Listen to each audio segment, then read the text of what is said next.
An asterisk has been put on the legacy of one of the best fighters in mixed martial arts history after he tested positive for illegal substances. Anderson the Spider Silva tested positive for 2 types of anabolic steroids days before his January 31st win in Las Vegas against Nick Diaz, who tested positive for marijuana.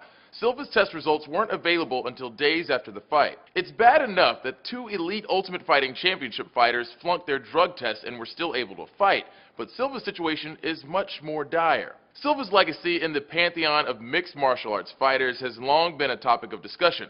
Here's why his positive drug test is so significant. Some would argue the UFC has a drug problem. Bleacher Report points to the league's long history of its fighters failing drug tests. Fighters like Royce Gracie, Ken Shamrock, and Chael Sonnen.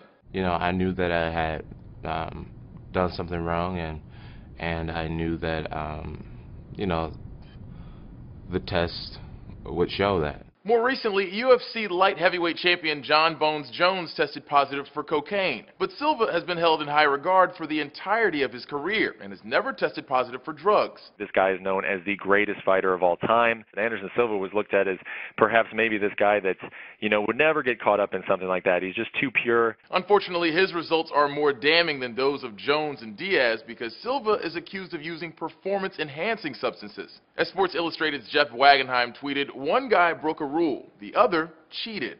Silva has been an outspoken supporter of strong punishments for steroid usage, suggesting if a fighter tests positive for steroids, that fighter should be banned from the octagon. UFC fans will also see this as bad timing for the 39-year-old Silva. His win against Diaz was his first match since December of 2013 when he suffered a gruesome leg injury, prompting others to say Silva's career was over. Silva has said he has never taken steroids. He and Diaz both face fines and temporary suspensions when the Athletic Commission in Nevada convenes February 17th.